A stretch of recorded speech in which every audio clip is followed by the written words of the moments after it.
Greetings, Earthling. You have landed on Renegade Files, your dark planet for paranormal tales, unsolved mysteries, and covert culture.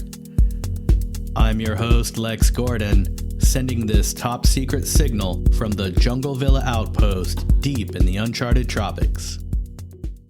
Thank you so much for coming along on this mission. This one is amazing. This is Renegade Files Episode 15, The Bobby Kennedy Assassination.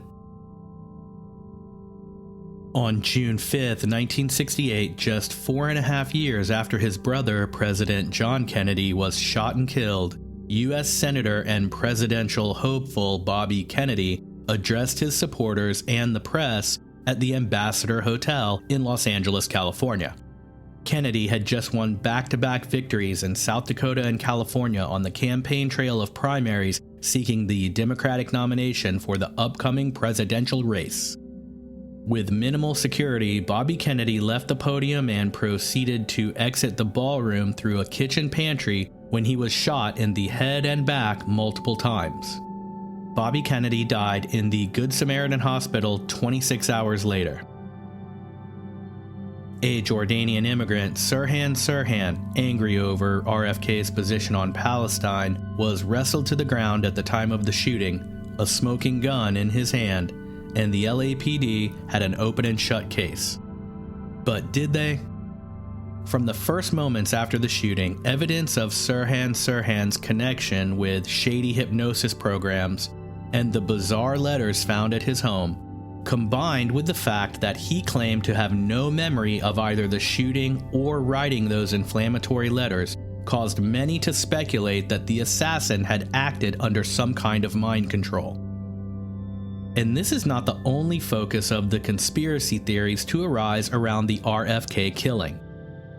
Accounts of a second gun, extra bullets, destroyed evidence, and a deep state cover-up began to amass and persist to this day. So join Renegade Files, and together we will dive into one of the most tragic and least understood events of the space-age American experience. The Bobby Kennedy Assassination. The Bobby Kennedy Assassination. The Bobby Kennedy Assassination.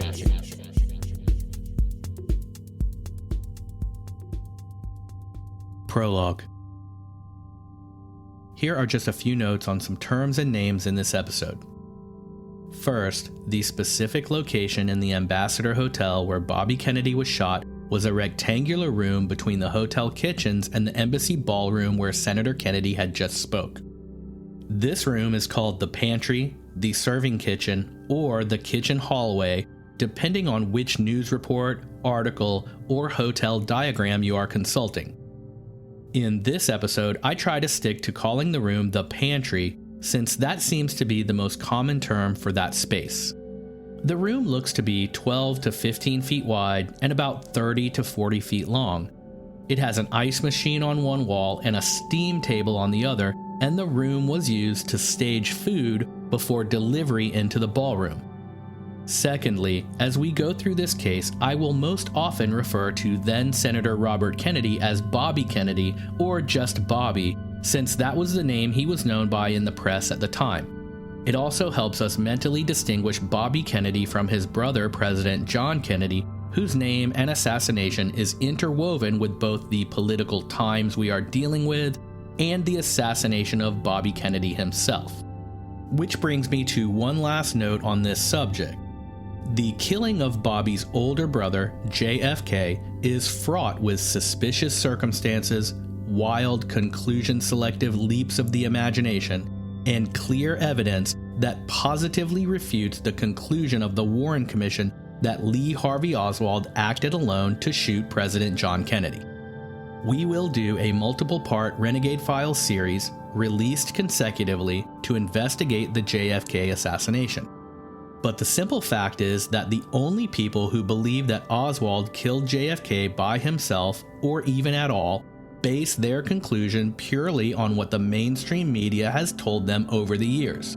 If you meet someone who believes that Lee Harvey Oswald shot JFK by himself, you have just met someone who either A, believes whatever the news tells them, or B, has simply never looked into that case in the slightest way.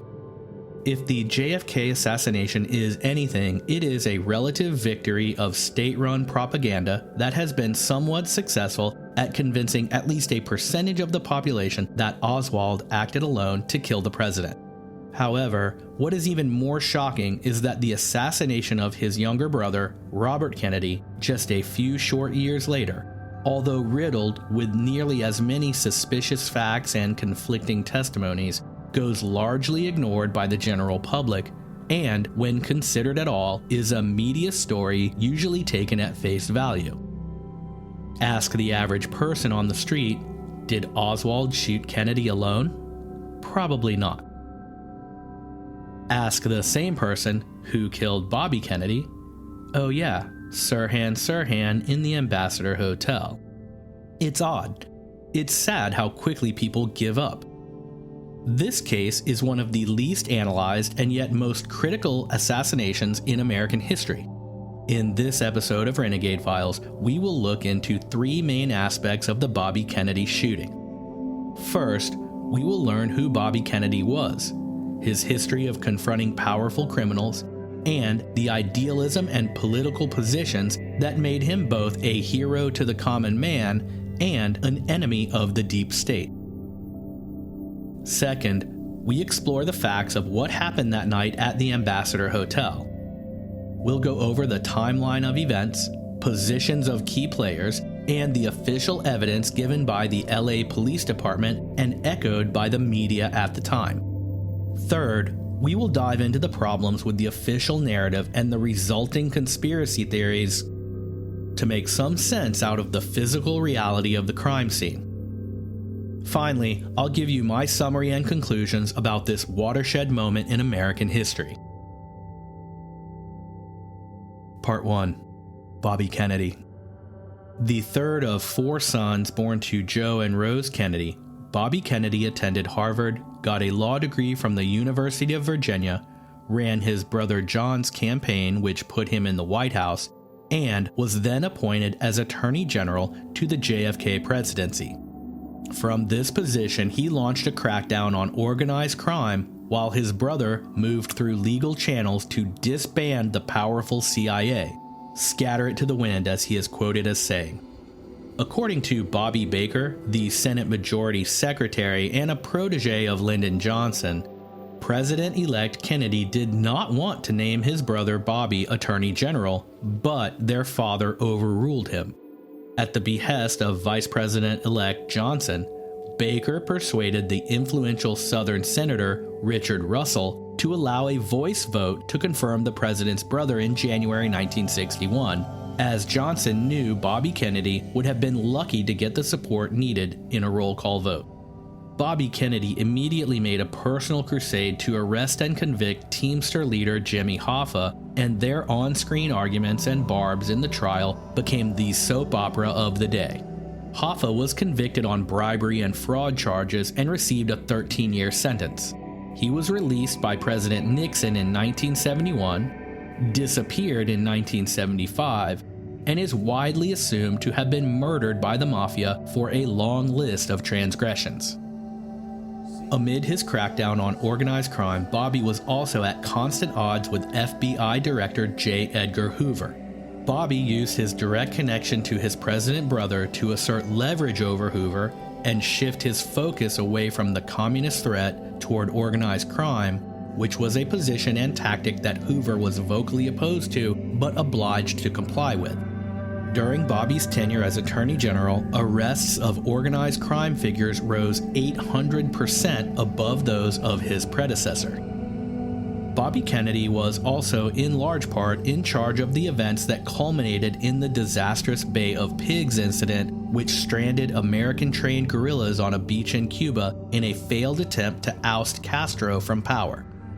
The bungled invasion and never deployed air support for these troops on the ground in Cuba was an embarrassment to the JFK White House, which JFK took public responsibility for, but both John and Bobby Kennedy believed that they had been set up and tricked by the CIA, and that the failure of that operation had been a planned outcome to discredit the president and his staff.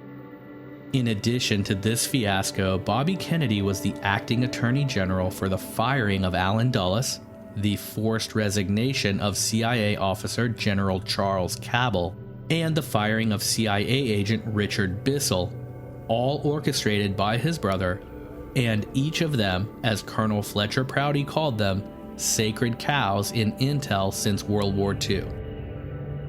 Charles Cabell was the brother of Earl Cabell, who was the mayor of Dallas when JFK was killed there, and Allen Dulles, before being fired by JFK, was the head of the CIA, oversaw the 1953 coup of Iran, headed the Lockheed U-2 spy plane program, orchestrated the Bay of Pigs invasion, and headed the CIA's MK-Ultra mind control program.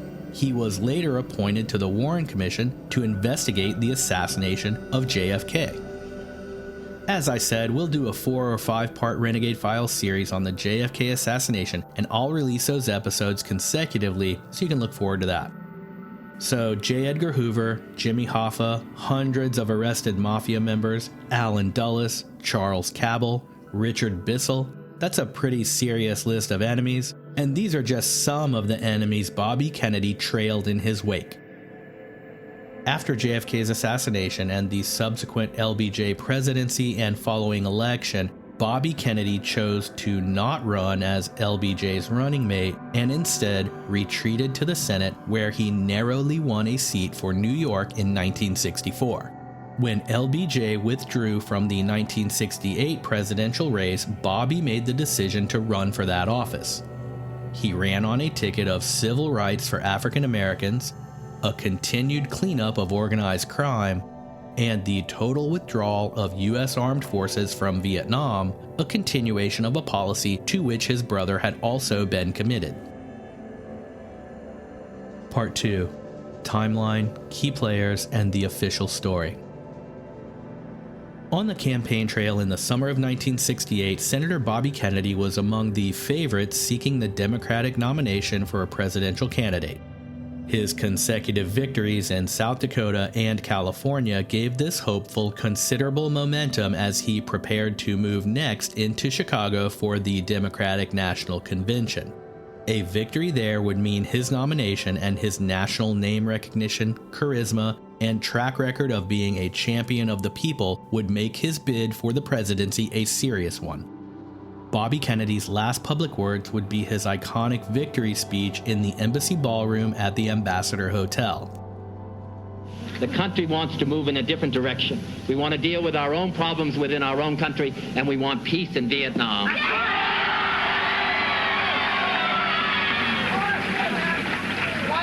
What we're going to do in the rural areas of our country, what we're going to do for those who still suffer within the United States from hunger, what we're going to do around the rest of the globe, and whether we're going to continue the policies that have been so unsuccessful in Vietnam of American troops and American Marines carrying the major burden of that conflict. I do not want to, and I think we should move in a different direction.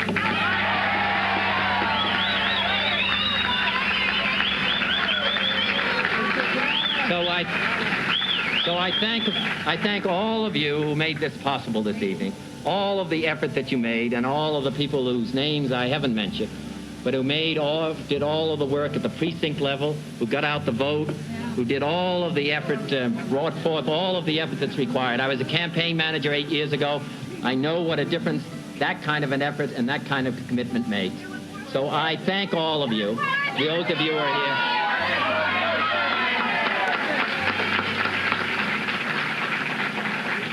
Mayor Yorty has just sent me a message that we've been here too long already. So my thanks to all of you, and now it's on to Chicago, and let's win there. Thank you very much.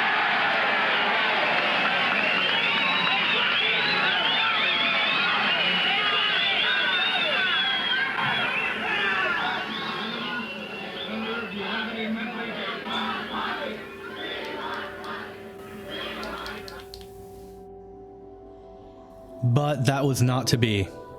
After this speech, he was scheduled to exit left from the stage, make his way back through the audience, shaking hands along the way, to proceed to the Ambassador Ballroom to do an interview and greet a second collection of supporters.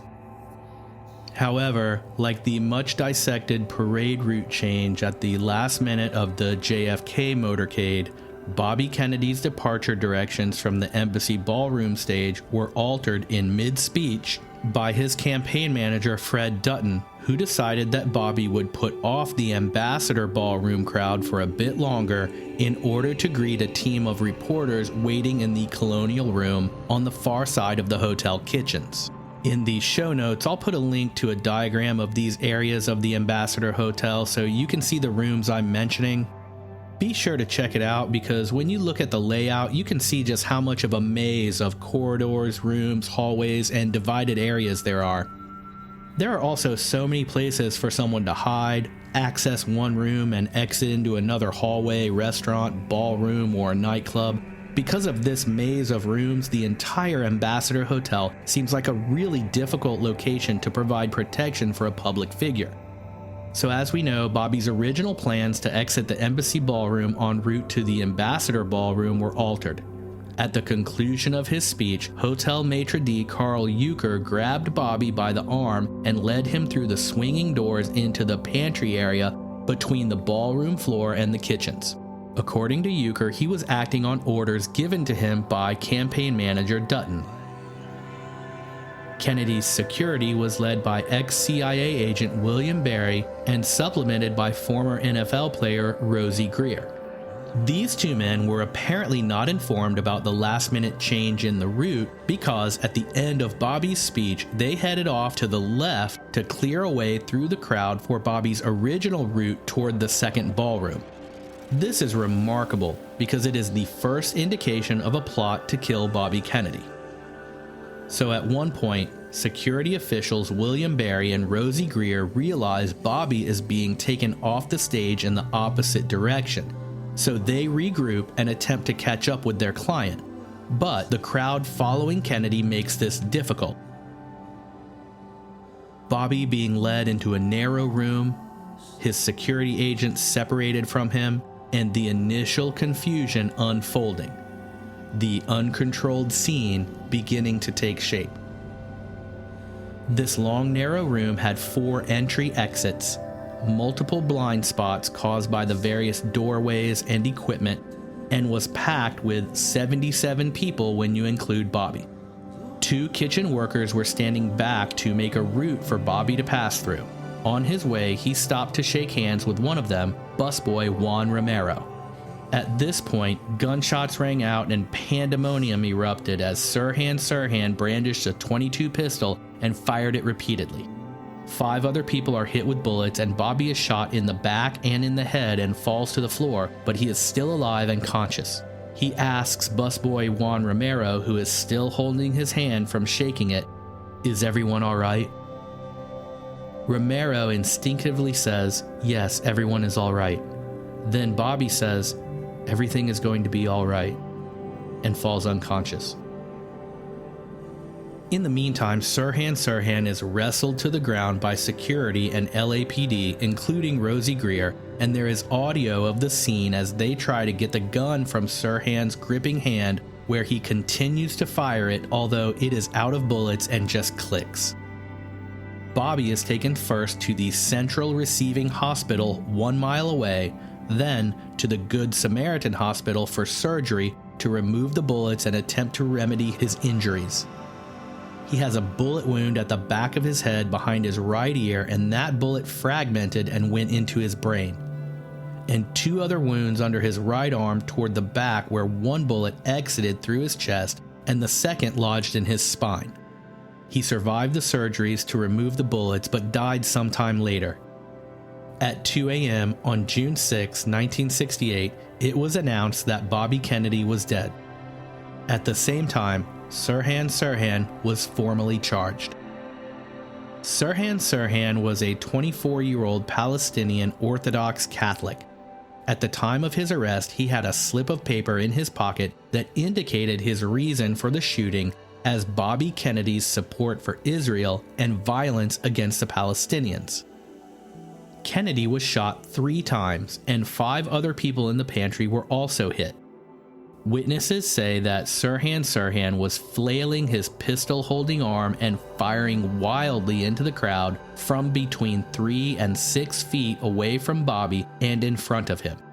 LAPD Detective Dwayne Wolfer supervised the investigation, and according to his report, the 8 shots from Sirhan's revolver are accounted for by the behind-the-ear shot that killed Bobby, the bullet that passed through Bobby's right shoulder, then struck Paul Schrade. 1 bullet goes through Bobby's side and stops in his neck. Another bullet goes into his back and exits his chest to be lost in the ceiling. Another bullet hits Ira Goldstein. 1 hits Erwin Strahl. 1 hits William Weisel. And the 8th bullet hit Elizabeth Evans. And even though there are photographs of Detective Wolfer marking additional bullet holes in the walls and swinging doors through which Bobby had just passed on his way into the pantry, he stuck to his story of 8 bullets in total, a position that has been widely disputed, as we will see in the next section. Part 3. The Conspiracy Theories. The medical reports indicate that Bobby Kennedy was shot 3 times from behind, the gun barrel being a distance of 1 to 6 inches from his head, with the fatal shot entering the back of his head 1 inch to the left of his right ear. LA County Coroner Thomas Noguchi said that the shot that killed Bobby Kennedy was fired from less than 1 inch away from his head and that it had left noticeable powder burns. Noguchi was subsequently fired for maintaining this assertion, which was in conflict with the official position that Sirhan had shot Bobby from at least 3 to 5 feet away and from in front of him. All witnesses in the pantry placed Sirhan-Sirhan in front of Kennedy at the time of the shooting. Not a single witness described Sirhan-Sirhan as being any closer than 3 feet from Kennedy, with most saying he was 5 to 6 feet away from the senator when the shooting took place. Now, proponents of the official story have claimed that Sirhan could have been at the closest distance described by the witnesses, 3 feet, and that his outstretched arm could have then put the gun against Bobby's head to make the point-blank shot described by the coroner. 2 things here. First, if that is the case, then why was the coroner coerced to change his findings of a point-blank shot by the LAPD, then fired when he would not do so? And second, if you see a man standing close enough to put a gun against someone's head, and you witness them shoot that person, you would never do the math to subtract the length of that person's arm to augment the distance the shooter was away from the victim when telling the police what happened. Anyone would just say the shooter was right next to the victim. He shot him point blank. You wouldn't describe someone holding a gun to someone's head as being 3 feet away because their arm was outstretched and their arm plus the distance between their shoulder and their underlying torso is about equal to 3 feet. This is a joke, and just one indication of the lengths people will go to maintain their faith in the corporate media. Reporter Stanislav Przinski, who had been recording Bobby Kennedy's speech, failed to stop his recorder as the senator exited the room and the crowd somewhat followed. His poor quality audio captures what sound analyst Phil Van Prague has determined are 13 gunshots in 5 seconds, including 2 pairs of shots, shots 3 and 4, and shots 7 and 8, which come so close together as to be impossible to have come from one gun. Van Prague investigated and studied the audio recording for 3 years. His findings were independently confirmed by 2 different analysts, one being Spencer Whitehead, an audio science professor at Georgia Institute of Technology, and the other being forensic audio specialists Wes Dooley and Paul Pegas of Audio Engineering Associates in California. All 3 of these research teams concluded that the audio recording reveals more than 8 shots, as well as overlapping shots, which indicates more than one weapon being fired at the time Bobby Kennedy was killed. Attempts by Sirhan's lawyers to have this audio evidence, as well as other evidence of a second gunman in the pantry that night, have been blocked by the state, most recently when a petition making this claim was denied by Judge Beverly O'Connell in 2015. The pantry area of the Ambassador Hotel where Bobby was shot is perhaps the ideal location to execute such a shooting. It's closed in, but also has multiple exits. There are no cameras with wide-angle viewpoints. Fewer people can fit in the space when compared to the large ballrooms, which means fewer witnesses.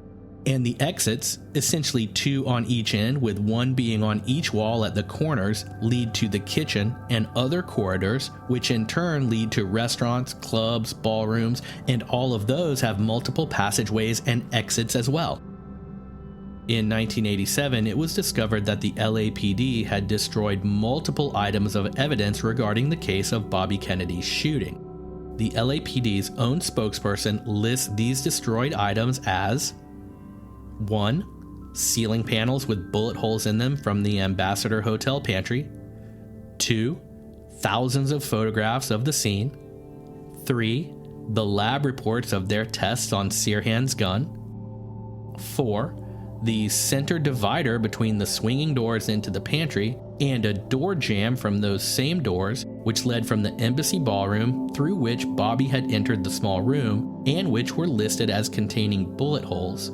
Both the door jamb and the divider removed and destroyed by the LAPD. 5. The left sleeve of both Bobby Kennedy's shirt and his sport coat, both removed and destroyed. 6. All scientific reports of the crime scene. Included in this evidence, admittedly destroyed by the LAPD, includes the spectrograph analysis of all the bullets found to have struck the 5 people and Bobby that night in the pantry.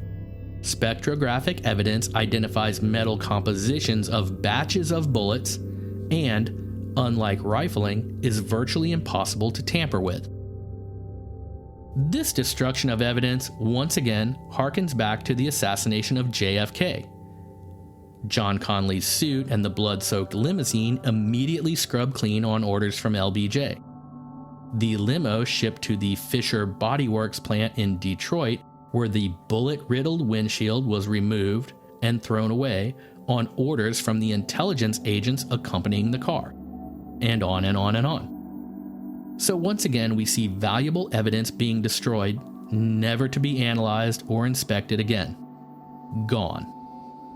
Ballistic evidence was fully ignored, like the lead coating on the inside of Sirhan's .22 revolver barrel, which is inconsistent with the copper-coated bullets found in Kennedy and elsewhere at the scene. An official panel of 7 ballistics experts assembled by the LA County Board of Supervisors concluded that 1. The 3 bullets that struck Bobby Kennedy came from the same gun. 2. All 7 experts said that while they had been given no evidence of a second gun in the materials provided to them, that they could not conclude there had been no second gun or gunman.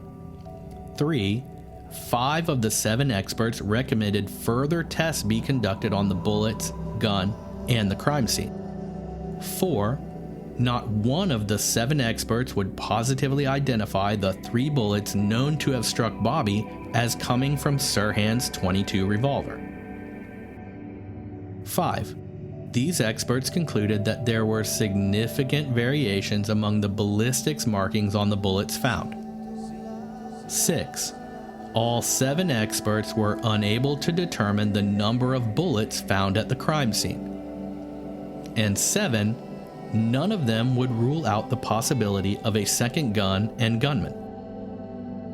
However, when the media was given this report, they widely and repeatedly summarized the findings in the testimony with the half-truth phrase from the second conclusion of the ballistics team, that being, quote, they had been furnished with no evidence of a second gun. Period. Leaving out the second part of that sentence in the report, which reads, they could not conclude there had been no second gun or gunman. So, this report of 7 ballistic experts said, while we were given no evidence of a second gun, we can't rule out the possibility that there was a second gun. And the media selectively reported that as they had no evidence of a second gun. This is classic media agenda spin. Donald Schulman, a CBS News employee who was behind Bobby at the time of the shots, told radio reporter Jeff Brandt immediately after the incident that, quote, a Caucasian gentleman stepped out and fired 3 times. Security guard. Hit Kennedy all 3 times. That sounds like a second gun and gunman to me. So, who was this security guard? Thane Eugene Caesar was at Bobby's elbow when he was shot. Caesar was an employee of Lockheed Aircraft. He is the only other person in the pantry besides Sirhan known to have had a gun. Caesar told the LAPD he never fired his gun. He said he was carrying a .38 revolver, but whatever gun he had was never taken or analyzed by the LAPD that we know of. When asked if he owned a .22 pistol, Caesar said he had, but that he had sold it 3 months before the shooting. He also later told an investigator that he had shown this .22 to an LAPD detective, insinuating that the gun had been cleared. But when the LAPD reminded him that he had initially said he had sold the gun before that night, he said that he was confused and that he must have never shown the pistol to the detective because, of course, he had already sold it. This wishy-washy kind of backpedaling reminds me exactly of Jim Garrison's interview with David Ferry in the film JFK. So, Caesar changed his story about the .22 he owned a few times, but was never given a polygraph test and was simply taken at his word by the LAPD. However, in 1972, an independent researcher tracked down Jim Yoder, a former Lockheed employee to whom Caesar had sold this .22 pistol. Yoder told the researcher that he had worked in the CIA-controlled U-2 spy plane section of Lockheed, which is where he had met Caesar. Yoder said he did buy the pistol from Caesar, but not until a month after the assassination of Robert Kennedy. Yoder had a handwritten bill of sale for the gun, signed by both men, and dated to confirm the sale was after RFK was shot. So Caesar lied about selling his .22 before the assassination when he actually sold it after the event. He also worked for a CIA-controlled section of Lockheed. He was interviewed minutes after the shooting by KFWB reporter John Marshall. In this interview, discovered on a tape by journalist Lily Castellano, Caesar says that Bobby Kennedy had been shot in the head, the shoulder, and through the chest from the back. These bullet wound locations were unknown to the investigation at this early juncture following the shooting, and it took the medical teams hours to fully confirm each of RFK's wounds, and Caesar had been exactly correct.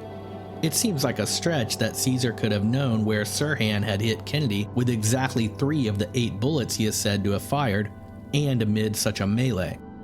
Caesar was an interesting character to say the least.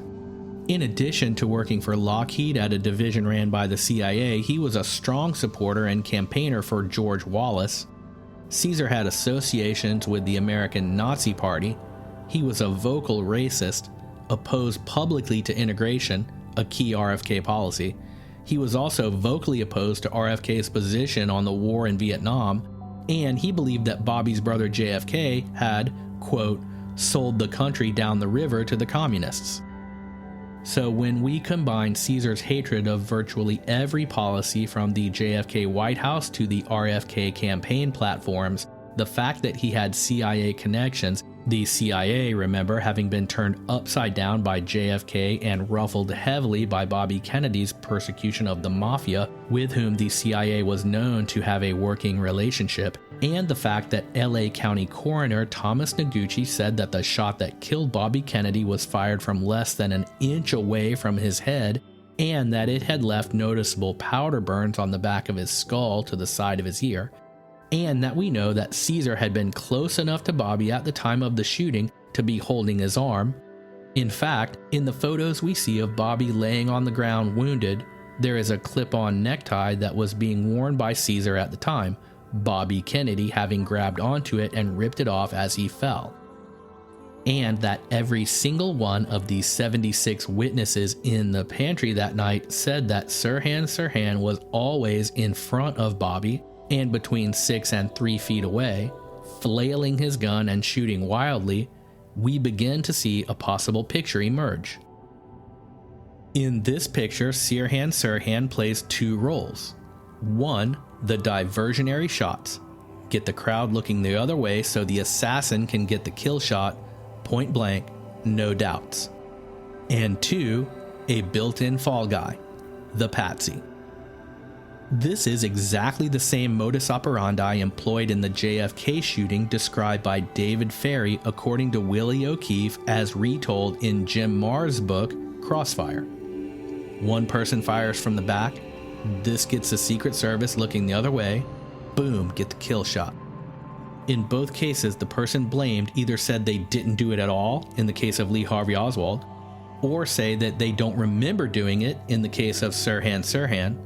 So how could someone with a political agenda to kill a public figure for a cause not remember the shooting itself? The idea that Sirhan-Sirhan was under hypnosis when he committed the shooting has been around since the earliest days following the RFK assassination. LA police officer Randolph Adair said of Sirhan immediately following the shooting, quote, "The guy was real confused. It was like it didn't exactly hit him what he had done. He had a blank, glassed-over look on his face, like he wasn't in complete control of his mind at the time." That's pretty clear-sounding testimony to support the hypnosis hypothesis. Sirhan-Sirhan himself said he never remembered shooting Bobby Kennedy. In fact, he said that all he remembered was seeing his gun in his car, then going to get a cup of coffee in the hotel, presumably sometime during Bobby's speech. He spends some awkward time with a girl who we will get to later. Then the next thing he remembers is being wrestled to the ground after the shooting. Daniel P. Brown, an associate professor of psychology at Harvard Medical School, interviewed Sirhan-Sirhan for more than 60 hours and said he believes he was hypnotized and manipulated into being present at the assassination of Robert F. Kennedy.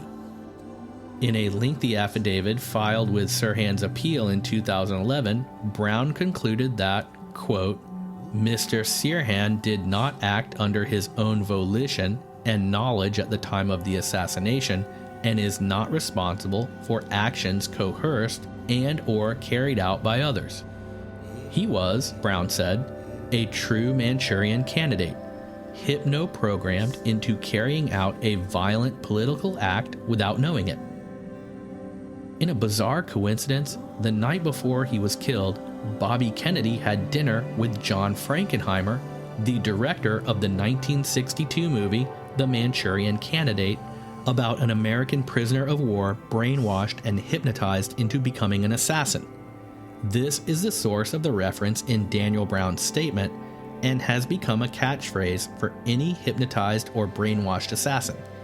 It was also John Frankenheimer who drove Bobby Kennedy to the Ambassador Hotel that night. William Bailey, an FBI agent and scene of crime officer, said in an A&E documentary, quote, "I am absolutely convinced Sirhan's gun did not fire the bullets that killed Bobby. There was a second gun there, and it was fired." Sirhan-Sirhan had a .22 caliber pistol given to him by his brother. The day of the shooting, he purchased 2 boxes of ammo and drove to the San Diego Valley shooting range, where he spent 6 hours on the firing range, according to the ledger where users of the gun range sign in and out. He had 8 bullets left after his shooting range time. He then ate a burger at a restaurant, then proceeded to the Ambassador Hotel where he had drinks, 4 Tom Collinses to be exact. He goes out to his car, sees his gun on the back seat, decides he's drank too much to drive, and goes back into the hotel to get coffee. Under hypnosis at some point after his arrest, Sirhan said, quote, "Coffee was on my mind again," which is a very odd and specific phrase that Sirhan-Sirhan repeated multiple times, and frankly it sounds like some hypnotic programming phrase. It involves a recognizable idea but phrased in a way that no one would naturally speak or say by accident. Coffee was on my mind again. This brings us to the first mention of a woman in a polka dot dress, which we will explore in depth a bit later. Sirhan says that he saw a woman in a polka dot dress and he got her a cup of coffee as well. He then says, quote, "We sat for a while and then she moved and I followed her. She led me into a dark place. It was dark, really dark. But there were a lot of lights too. It blinded me. And then I was choked." He says when he saw Kennedy in the pantry, he thought, quote, "He's running at me. That son of a bitch. What is he doing here?" The next thing Sirhan claims to recall is being choked and dragged out of the pantry by the police. Among his personal belongings, police found at his family home in Pasadena was a notebook that had the phrase "RFK must die by the 5th of June" written over and over, dozens of times. This phrase was also written across other letters and papers found in the house, all written by Sirhan-Sirhan. The notebooks also contain many magical sigils, symbols, spells, and incantations. Sirhan said he could not remember writing these notes in the journals. One of these notes reads, quote, "My determination to eliminate RFK is becoming more of an unshakable obsession. RFK must die. RFK must be killed. Robert F. Kennedy must be assassinated. RFK must be assassinated. RFK must be assassinated. RFK must be assassinated. Robert F. Kennedy must be assassinated before 5 June 68. Robert F. Kennedy must be assassinated. I have never heard, please pay to the order of this or that. Please pay to the order of." Now, it is possible that Sirhan is a psychopath and a liar, and just because he says he doesn't recall writing this letter and a bunch of others like it, doesn't necessarily mean that he really doesn't remember writing them. However, and I am no hypnosis or brainwashing expert, but that letter sounds so much more like a cliched programming mantra than a letter someone would write even about their most obsessive agenda. If you wanted to affirm your plan to kill Robert Kennedy by June 5th, you would just write Robert F. Kennedy must be assassinated before 5 June 68 and be done with it. But the incessant repetition and the way it's written just comes across as something almost trance-like. This sort of repetition and almost nonsensical level of obsessive focus is indicative of some of the characteristics of automatic writing, which is used by both creatives and the result of someone writing while under hypnosis. And then the ending is very strange. The last two sentences, which say, "I have never heard, please pay to the order of," with 8 instances of the word "of" in a row. Then again, the phrase, "please pay to the order of." Once again, we see the use of a common phrase, but one that no one is likely to utter in casual conversation. This is a phrase printed on checks for anyone who remembers what a check is. It's a common sentence, but not one ever really used when speaking to someone. It sounds like some kind of programming trigger. Please pay to the order of. And it makes no sense for him to write it in this note. It's irrelevant to the subject. Much like the familiar but awkward phrase, "coffee was on my mind again." We hear Sirhan repeat this several times in his testimony and interviews. The police also found letters of correspondence between Sirhan and the Rosicrucians, which is an offshoot of the Temple of the Golden Dawn, both magical societies. Sirhan had been in the ROTC as a high schooler, and he could speak multiple languages. Dr. Eric Marcus, a court-appointed psychiatrist for the defense, administered to Sirhan the MMDI, or Minnesota Multiplastic Personality Inventory Test. This is a series of over 500 true-false questions used to determine psychological profiles by comparing the results to statistical norms. In the test, non-responses are weighted heavier than true-false answers. Out of the 500-plus questions, Sirhan had non-responses on, that is, he did not answer, only 2 questions. They were question 291, true or false, at one or more times in my life I have felt that someone was making me do things by hypnotizing me, and question 293, true or false, someone has been trying to influence my mind. So those are the only 2 questions out of over 500 that he just did not answer. A Dr. Diamond, who was the psychiatrist at the prison where Sirhan was incarcerated, said that Sirhan had obviously been exposed to hypnosis before. Dr. Diamond said that Sirhan could easily write while hypnotized, and that when asked to write his answers while hypnotized, Sirhan responded to a few questions about his notebook pages. "Is this crazy writing?" Dr. Diamond asked, referring to Sirhan's notebooks, to which Sirhan wrote out, "Yes, yes, yes." "Are you crazy?" Dr. Diamond asked. "No, no, no," Sirhan wrote. "Well, why are you writing crazy then?" Diamond asked. "Practice, practice, practice," Sirhan wrote. "Practice for what?" Diamond asked. "Mind control, mind control, mind control," Sirhan responded. And here's one final note on the automatic writing journals of Sirhan found in his home after the shooting. Anything mentioned in the presence of a subject under hypnosis is permanently etched into their subconscious mind, especially if it comes from the hypnotist. These bits of information can often flow out when the subject is under hypnosis sometime later. Could Sirhan have written something in his notebooks that may be a clue to who was hypnotizing him? It's possible that Sirhan left some such scrap of information for us in his notebooks, information to serve as a clue to the identity of his programming hypnotizer. One section in one of his letters may be just that.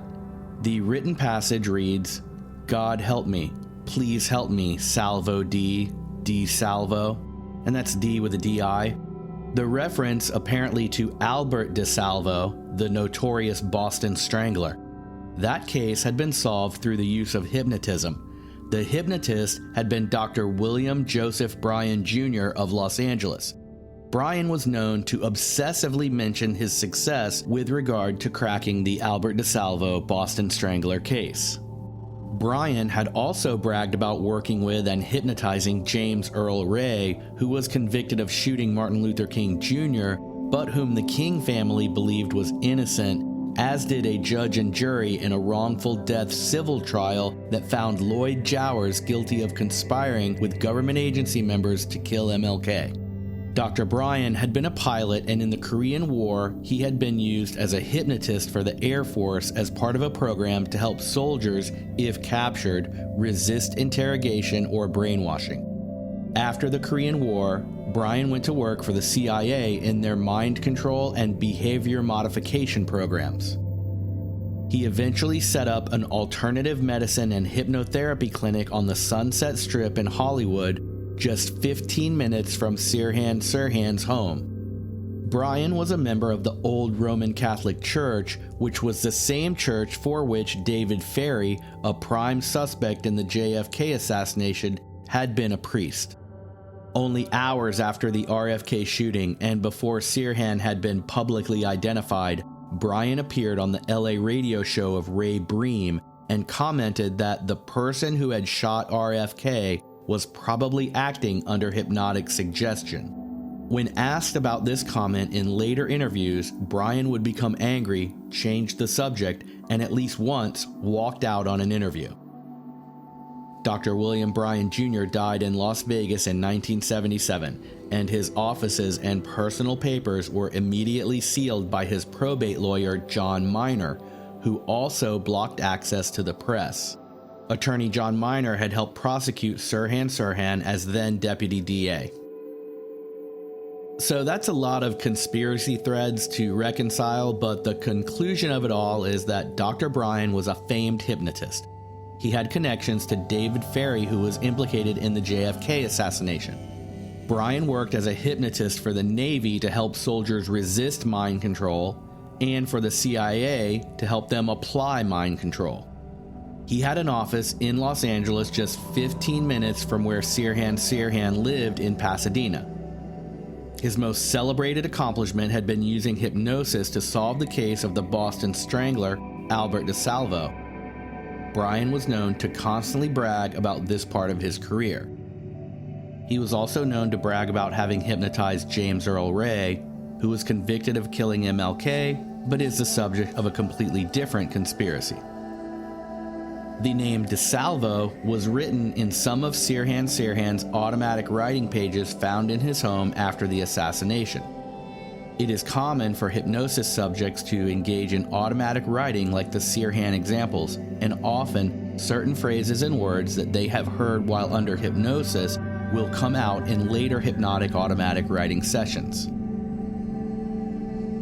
One reason that the Bobby Kennedy assassination and its many conflicting circumstances has gone so largely ignored by the public as a whole and by alternative researchers as well is due to the fact that the assassination and its connected conspiracy claims were investigated by a special department of the LAPD, and their findings have been largely taken as wrapping up the case. Unlike the investigation into the JFK shooting conducted by Jim Garrison, however, the people in charge of the Bobby Kennedy investigation have more in common with the Warren Commission than they do a dedicated and honest district attorney. In order to investigate all of the complex allegations surrounding the Bobby Kennedy assassination, the LAPD set up Special Unit Senator, or SUS. SUS was headed by a curious figure, Lieutenant Manuel Pena. Pena had deep connections to the CIA.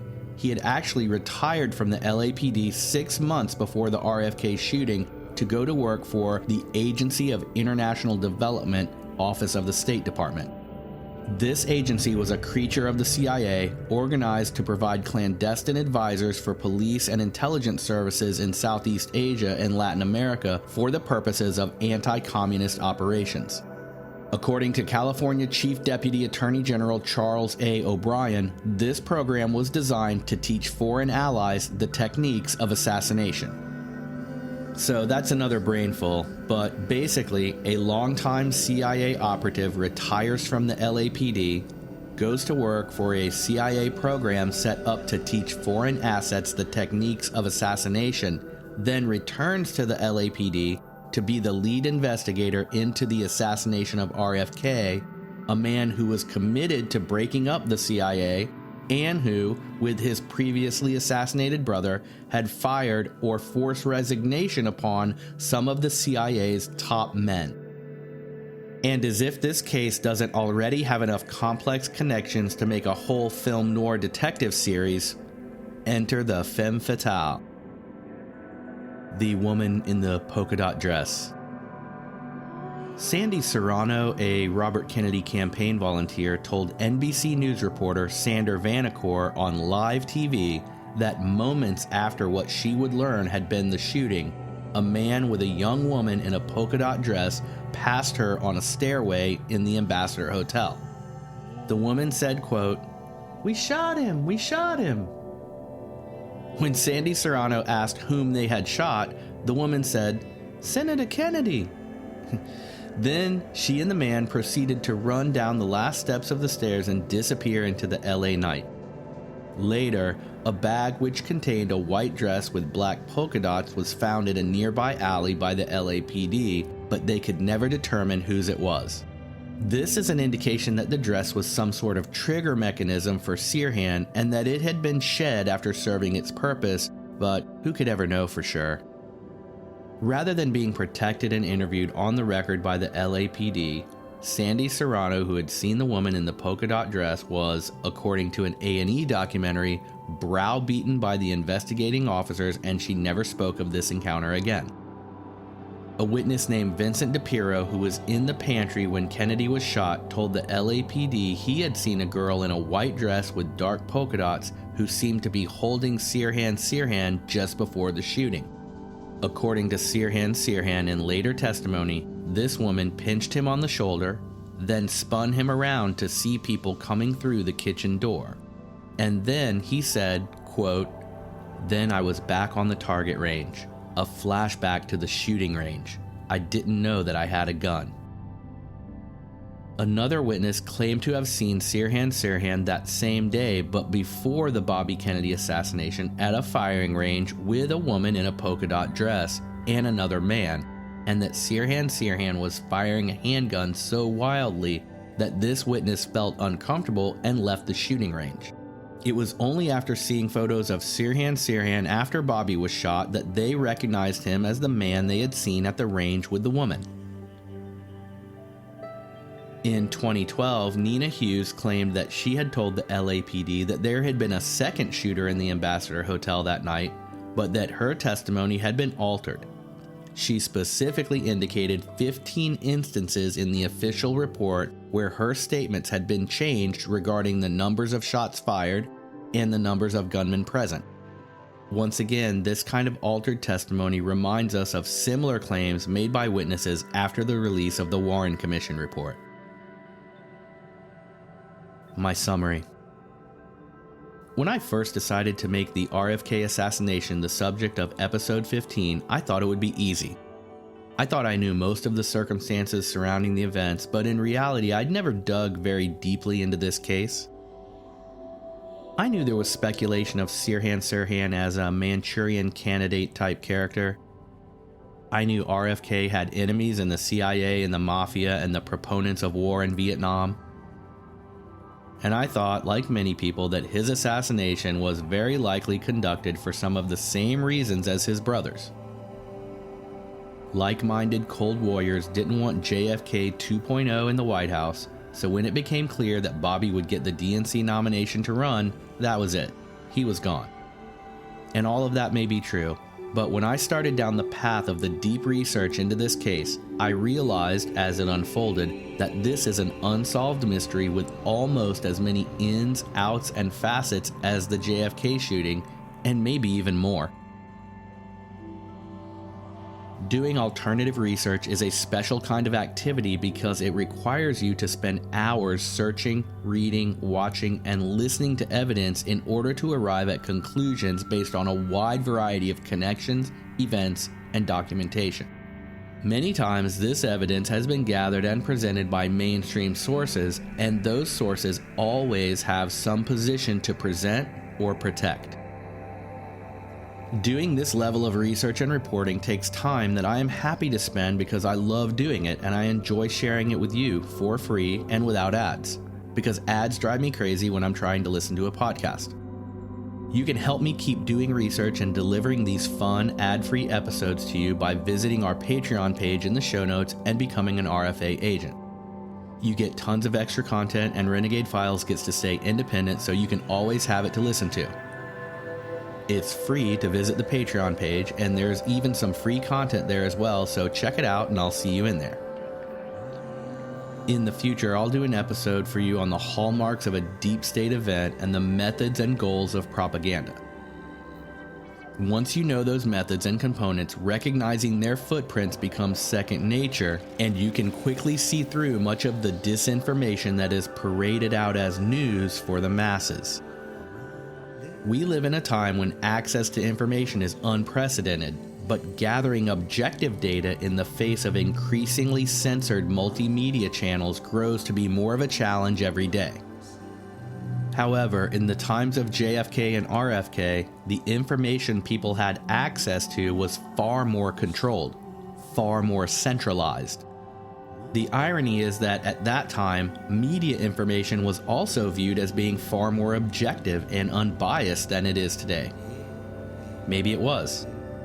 As our federal government grew larger over the years, the centralization of both communication regulation and private media outlets became increasingly concentrated. Today, a mere handful of companies own every news agency, radio station, cable network, entertainment company, record label, and internet big data giant. Do you think there is any difference between the overall messages delivered by the news, the messages delivered in the sitcoms and reality shows, and the messages delivered in the advertising? So what does all of this have to do with the Bobby Kennedy assassination? Well, after Bobby Kennedy was killed, Richard Nixon went on to become president, and the war in Vietnam continued, at least officially, for 5 more years. In that time, the nightly newscasts became a play-by-play of the war. The casualties on both sides and the scores of each were like a detached football game to be viewed from the safety of your living room. The stories of what was happening in Vietnam and why were being produced by the same organizations who had told us who shot Bobby Kennedy and why, who shot JFK and why. And the reality is the official whys of all three of these scenarios leave very much to be desired. Regarding Bobby Kennedy specifically, where do we fall out after all this espionage and hypnosis and shady character drama? It doesn't take a Harvard doctor to see the hypno-programming evidence trailing behind everything Sirhan-Sirhan wrote, said, and did, all of which reeks of a mind-controlled lackey, fall guy, distraction patsy. The first police officer to interact with Sirhan-Sirhan described him as having, quote, a blanked, glassed-over look on his face like he wasn't in complete control of his mind at the time. Sirhan's letters are textbook hypno-generated automatic writing. He said himself while under hypnosis that those letters were practice, practice, practice for mind control, mind control, mind control. I mean, that's quite literal. Those letters contain cryptic phrases like, please pay to the order of. They repeat that RFK must die by June 5th, 1968 over and over again, referring to him as both RFK and Robert F. Kennedy, as to be sure to get the right person. Those letters contain references to Albert DeSalvo, the Boston Strangler, who had been caught thanks to Dr. William Joseph Bryan Jr., who constantly bragged about doing so, and who was a hypnotist who had worked for the mind control operations of the Navy and the CIA, and who had an office 15 minutes from Sirhan's house. This mind control hypnotist had associations with David Ferrie, who very likely helped plan the JFK shooting, and who described a method of using one gunman to create a distraction for the real assassins to then serve as the fall guy for the job after the fact. So if Sirhan-Sirhan had been the subject of CIA mind control, how and when could that have taken place? When Sirhan was a young man, he had aspirations to be a horse racing jockey, but at one point he had a riding accident which put him in the hospital. The horse track where Sirhan had his riding accident was owned by known members of the mafia who were known to be working with the CIA. According to his family, while in the hospital, Sirhan disappeared for several days and no one could tell them where he was. When he suddenly and inexplicably showed back up in the hospital, he was never the same again. Bobby Kennedy was shot at point-blank range from the back, while all 76 witnesses in the pantry at the time insisted that Sirhan was always in front of Bobby and as far away as 6 feet. The closest person to Bobby when he was shot was Thane Caesar, a right-wing extremist racist who hated everything the Kennedys stood for, who lied about ownership and sale of the same caliber gun that killed Bobby, who was directly behind Bobby at the time of the shooting when everyone was watching Sirhan, who flailed his arm wildly, shot 8 random bullets in 8 random directions into the room, hitting 5 other people and who knows what else. The LAPD then destroyed every bit of scientific evidence pertaining to the room, the ballistics reports, the metal analysis of bullets found, the bullet-riddled ceiling tiles, door frames, and clothing from the scene. Then they brought a former officer out of retirement and away from his job at the CIA teaching foreign governments the finer details of successful assassination campaigns, and appointed this person to head the investigation into the Bobby Kennedy assassination. Bobby Kennedy had a legacy of enmity with the CIA, the Mafia, and hawks in the Pentagon, and was poised to run for president and very probably win. He had powerful enemies and he was publicly and energetically committed to destroying them all and everything they had worked for generations to build. His alleged killer, while supposedly motivated by clear, righteous political reasons, claimed to have no memory of the shooting, and is believed to this day by many, including Bobby Kennedy's son Robert Kennedy Jr., to absolutely not be the person who shot his father. So this is a case of the official story being fully at odds with a long, complex list of facts, connections, suppositions, and destroyed evidence that indicates something much more diabolical and intricate than the tidy lone nut gunman conclusion.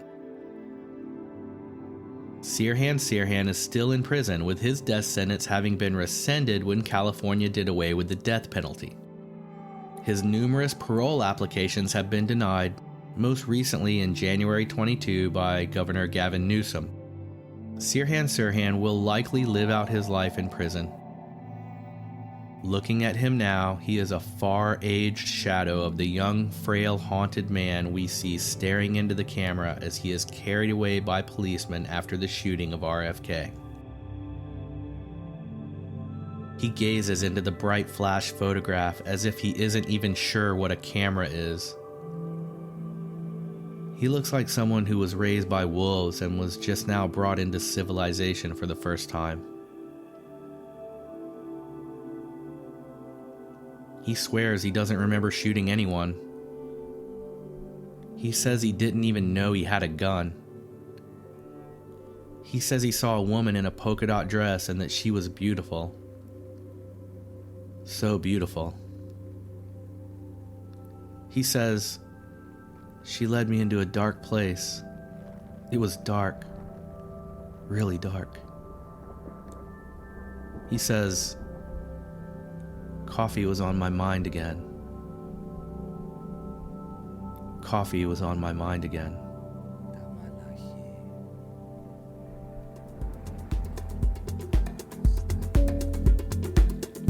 Thank you sincerely for coming with me to research the Bobby Kennedy assassination.